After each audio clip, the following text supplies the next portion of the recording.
Qormaata Intiraansii amma ji'a lama qofatu si hafe. Ati immoo kitaaba baay'ee boqonnaa hin dubbisne lakkoofsa hin qabnee fi dhiibbuu intiraansiidhaan liqeeffamaa jirta. Akkamitti ji'a lama kana keessatti qabxii darbiisaa fida jettee yaaddoftaa jirta. Garuu namoonni qabxii guddaa fidan hundi waggaa guutuu warra qo'atan qofa miti. Namoota ji'a lamaan dhuma kana smaart ta'anitti fayyadamanis ni fidu. Kitaabonni waggaa 4 si dura jiru si sodaachisuu danda'u. Garuu iccitiin qabxii 300 fi isaa ol fiduun kitaaba hunda dubbisuu miti.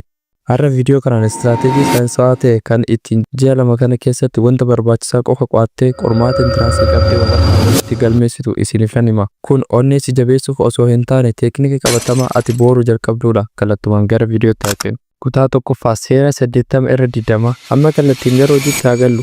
Ji'a lama qofatu si hafe. Ati immoo baayoloojii, fiiziksii, maatis, ingiliffa, keemistirii, ji'oogiraafii, histirii jettee yeroo lakkooftu sammuun kee ni dhiphata.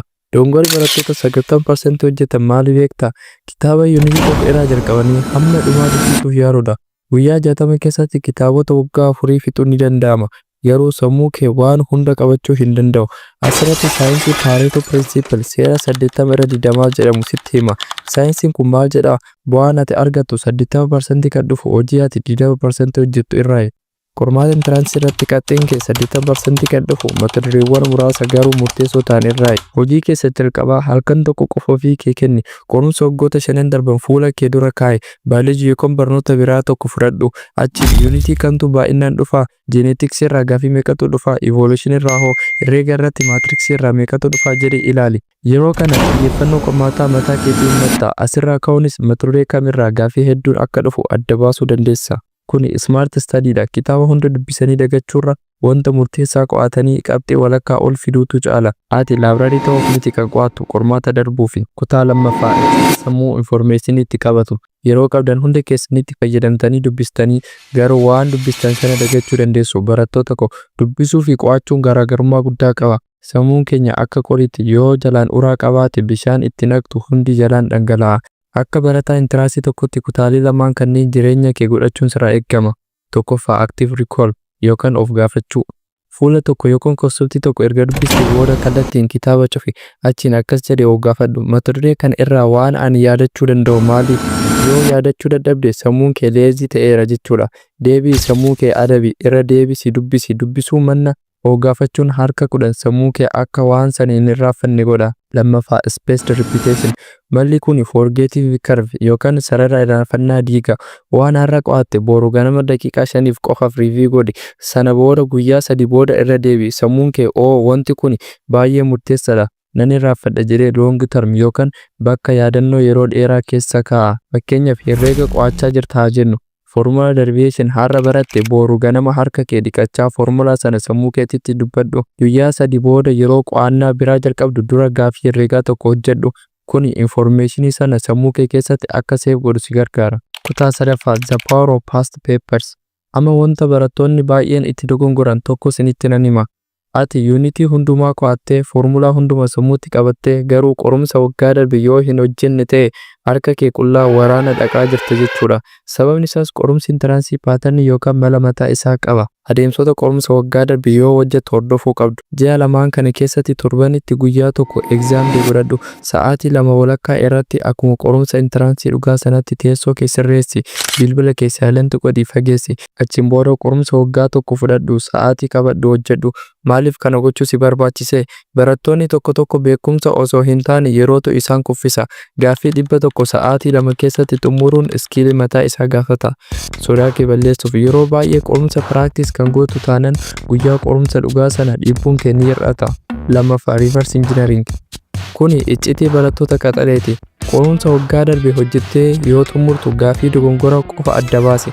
Fakkeenya fiiziksii irratti gaafii optics irraa dhufe yoo dogongorte kallattiin gara kitaabaa keetii deebi'uun yuunitii sana qofa dubbisi. Kitaaba hunda irra deddeebi'anii dubbisuu manna bakka dogongora keetii qofa fiiksi gochuun yeroo keessiif qusata. Qabxii keessa ariitiin siif dabala. 3 gaafii tiraak qaban adda baafachuu. Qorattoonni intiransii gaafilee tokko distraaktarii kanneen nama dogoggorsiisan itti dabalu. Fakkeenyaaf not except yookaan always jechoota jedhan irratti akkamitti akka hin gowwoomfamne kan itti barattu yoo gaafilee baay'ee hojjettudha. Barattoota koo ji'a lamaan kana keessatti kitaaba dubbisuu kee 40% godhi. Gaafilee hojjechuun kee 60% haa ta'u.